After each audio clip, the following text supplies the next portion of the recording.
Derek Miles was already running late when the elevator door slid shut. In his arms was a paper bag with a peanut butter sandwich and a juice box, his son's lunch he'd forgotten to put in his backpack that morning. As a single dad juggling 2 jobs and a 7-year-old, mornings were a mess of spilled cereal and mismatched socks. But this was important. Jacob hated the cafeteria food, and Derek hated knowing his boy sat hungry because of his mistakes. He punched the button for the 38th floor, the daycare pickup office. But before the elevator could climb past the 6th floor, it jolted violently. The lights flickered. Then everything stopped.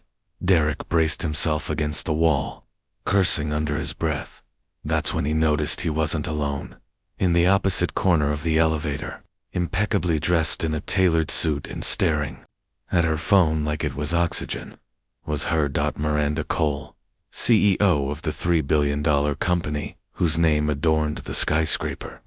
The woman whose face he'd seen on Forbes and in glossy magazines. He'd heard the rumors. Ruthless, cold, brilliant, the kind of person who made executives cry in board meetings. Now here she was, trapped in a steel box with him. She glanced up briefly, her expression a mix of annoyance and boredom. "Great," she muttered. "Just great." For a few tense moments, they both stared at the unmoving floor indicator. Derek was the first to break the silence. "Looks like we're stuck. You okay?" She didn't look at him when she answered. "Fine. I just have a company to run, that's all." He chuckled softly. "Yeah, and I've got a peanut butter sandwich to deliver. Big day for both of us."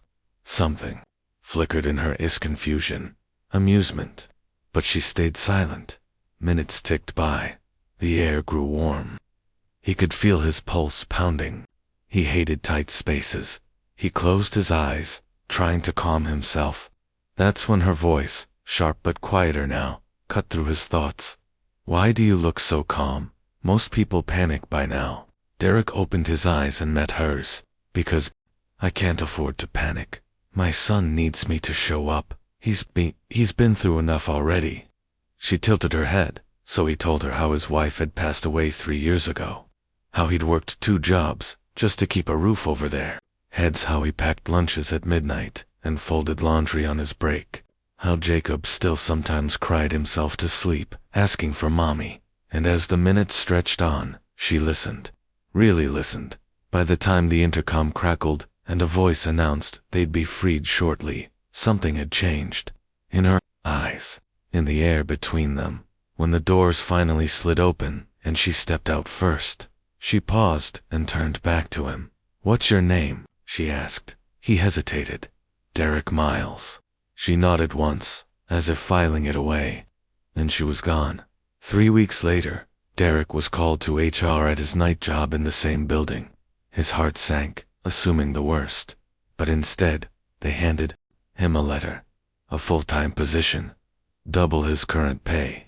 Daytime hours. Benefits. On-site daycare covered. At the bottom was a handwritten note. No one should have to choose between their kid and their job. Thanks for reminding me why this building was built in the first place. See you on the 38th floor. McDerrick folded the letter carefully, tears blurring his vision. That evening, as he sat across from Jacob, who was grinning over his favorite sandwich, Derek thought about what had happened in that elevator. Sometimes, you never know whose life you'll touch just by showing up, and sometimes, it turns out, they touch yours right back. Even in the most unexpected moments and with the most unlikely people. Kindness has the power to change lives. One small act of humanity can ripple through the biggest of buildings and the busiest of hearts.